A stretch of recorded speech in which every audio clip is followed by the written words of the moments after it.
20 वर्षाची विधवा, I repeat 20 वर्षाची विधवा, अजूनही आठवतं मला, अंबड तालुक्यामधली ती होती. जस्ट 2 वर्षापूर्वी तिचं लग्न झालेलं होतं. 10वी-12वी काहीतरी शिकलेली असेल. अनफॉर्च्युनेटली त्यांचे मिस्टर वाढले, त्यांचे सासरे पण वाढलेले होते आणि एक वयोवृद्ध सासू होती. जस्ट 2-3 महिन्याचं बाळ होतं. जस्ट इमॅजिन करा, how would she be living. माझ्याकडे मला करायचंय म्हणायचं, मी 1 महिना मी घरापासून बाळाला घेऊन कसं राहू दूर. माझ्यासमोर प्रश्न पडला. आपण हा कार्यक्रम तर केलाय, 1 महिना औरंगाबादला राहायचंय. राहायची व्यवस्था आम्ही करू शकत नव्हतो. थोडीफार व्यवस्था केली होती, पण काही प्रमाणात त्यांना खाण्याची व्यवस्था करा. राहायची व्यवस्था केली होती, पण खाण्याची व्यवस्था त्या संस्थेवर कसे करायचं हा प्रश्न होता. त्याचे पैसे मी देऊ शकत नव्हतो. बरं, ते बाळ शिकताना 6-8 तास करताना ते बाळाचं काय करायचं? 3 महिन्याचं त्याला घ्यायला कोण? मी एक असे अनेक, कमीत कमी त्यावेळेस अशा 4-5 महिला होत्या त्याच्यामुळे प्रश्न होता.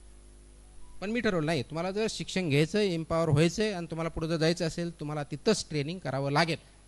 कारण हबीब्सकडे जर ट्रेनिंग केलं नाही, तुम्हाला स्किल्स येणार नाहीत. त्या नाही आलं तर तुम्हाला धंदा कसा करायचा हा मी शिकवणार ते कळणार नाही. त्याच्यामुळे त्याचा उपयोग होणार नाही. त्या माऊलीनं लक्षात ठेवा, त्या माऊलीने काय केलं, आणि त्या मुलीला आणि त्या सासूला आपण हॅट्स ऑफ दिला पाहिजे. ती सासू म्हणले, मी तिथं बाजूला रूम करून राहते. हे ट्रेनिंग दिवसभर करायची, रात्रभर मुला सांभाळायची. 1 महिन्याचं ट्रेनिंग केलं. 1 महिन्याचं ट्रेनिंग करून पूर्ण झालं. सर्टिफिकेट तर भेटलं, पुढे काय? सर्टिफिकेट भेटलं, पुढे काय करणार? बँक कर्ज द्यायला तयार आहे, तारण ठेवायला काही नाही. तारण ठेवायला काही नाही, जमीन नाही. मग हे ज्यावेळेस उद्योग करायचे, ज्यावेळेस त्याला ट्रेनिंग दिलं जात होतं 1 आठवड्याचं, आणि हे ट्रेनिंग त्याचं सर्वसाधारण मार्चमध्ये संपलं. आणि मग त्यांच्यामध्ये जी स्वतःची शक्ती जी आहे विचार करण्याची, त्यांनी ती वापरली. छोटासा किट त्यांनी विकत घेतला आणि लग्न सराई जे आपल्या चालू असते, उन्हाळ्यामध्ये जनरली लग्न होतात त्यावेळेस व्हायचे. आता तर 12 महिने होतात. त्या काळास उन्हाळा हा मेजर सीझन असायचा जनरली, एप्रिल-मे, बरोबर आहे.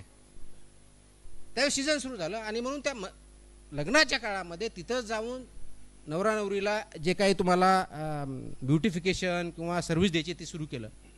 2 महिन्यामध्ये तिने जवळजवळ 20,000 रुपये कमवले. आणि 3ऱ्या महिन्यात अंबडला स्वतःचं बुटीक टाकलं. ही जी कपॅसिटी आहे ही तुमच्यामध्ये आहे. प्रश्न एवढाच आहे की ती ॲडव्हर्सिटी झाल्यानंतर ती कपॅसिटी जागी होणार आहे का आपण शिक्षण घेत असताना, समाजामध्ये वावरत असताना त्या क्षणाला ती जागी करून त्याला एक चांगलं वळण द्यायचं, हा प्रश्न आहे.